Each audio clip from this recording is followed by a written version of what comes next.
everybody, and welcome back. I'm Mike Amberson here to lead you through a tutorial on how to get your website hosted.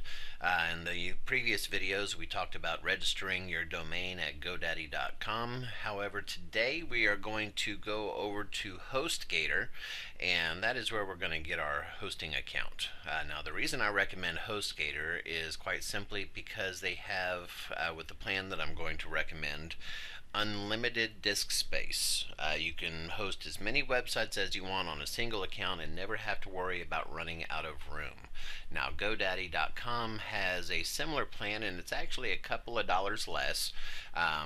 However, you do end up with a limited amount of disk space. It's 150 gigabytes, which is quite a lot actually, but if you're going to be working on multiple streams of income, have multiple websites, if you're going to be hosting video files and such on your websites, you can end up running out of room. So that's why I recommend HostGator, and that's where we're going to go today. Okay, so here we are at HostGator.com, and you'll notice that they have a couple of different web hosting plans starting at $4.95 a month. Now that's the very basic plan. So what we're going to do is we're going to view web hosting plans, and we're going to take a look at the different plans that they have. Now these are all starting at prices, so keep that in mind. What we're actually going to do today is we're going to go with the baby plan, which gives us unlimited domains, unlimited disk space, and unlimited bandwidth. Now this is going to come in very handy in the future, especially if you're going to be having, like I mentioned just a moment ago, several websites, several landing pages, if you're going to be embedding video that you're going to be hosting from your account and not just embedding from YouTube, etc., etc. So that can come in quite handy long term.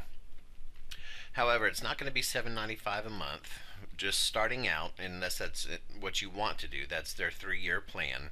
We're going to go monthly at $9.95 a month just to start out. Now that still keeps our startup cost for our website with the domain from GoDaddy and then the hosting account just over $20. So it's like what, right around $23. And we're going to click order now. Now you notice that they have a ability to register domain names here as well.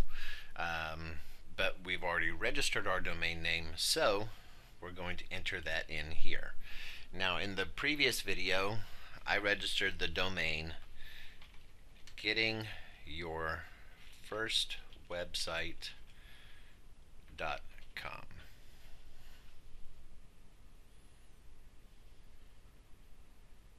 And we'll go to, oh, and down here real quick, they automatically put in a coupon code for you, and check out what happens. Continue to next step, step 2. We're going to go with the baby package, 1 month, and with that coupon code that they included, we're going to get the 1 month, our first month, at 20% off for only $7.96. Now this is where we're going to create our account. Okay, so I've gone ahead and filled out the information for the account, the billing information and such. I've picked my username and my security PIN number. I'm registering with a credit card. However, you can also register with a PayPal account. Now it's just an option in case you don't want to put your credit card information out there, and it'll set up a subscription for you and automatically bill you at the right time every month.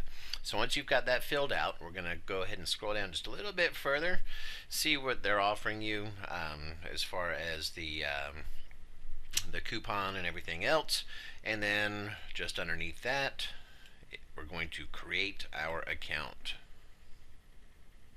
Okay, now that brings us to this page right here saying that the payment's going through, and they are going to send an email containing all of the required information for us to get into our account. So we're going to wait for that to come in real quick and get into our account so we can get it set up.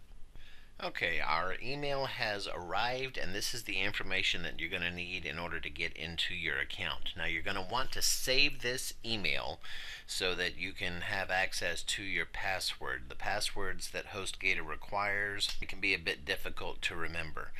Alright, so the next step and final step for this tutorial, we're going to go ahead and log into our HostGator control panel.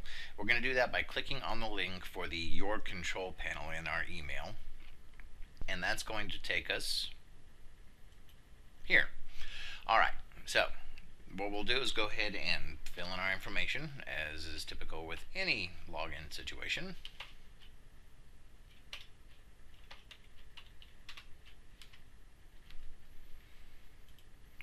And this is a rather long string of capital letters, lowercase letters, numbers, etc. So what we'll do is we'll just highlight it by left click and holding, dragging across to highlight, and we can right click and choose copy, or just hit Control and C at the same time, and that'll copy it.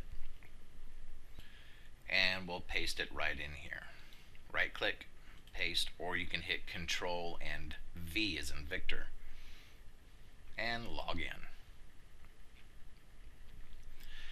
And when you log in for the first time, you're going to get this welcome screen. It's going to offer to give you a quick tutorial. You're more than welcome to watch that.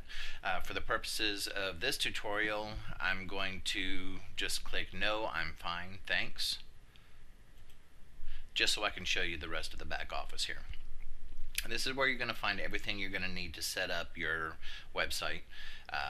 Everything from setting up your email, how to upload your files, logs, all kinds of things in here, and you can take a look at that as you're going through.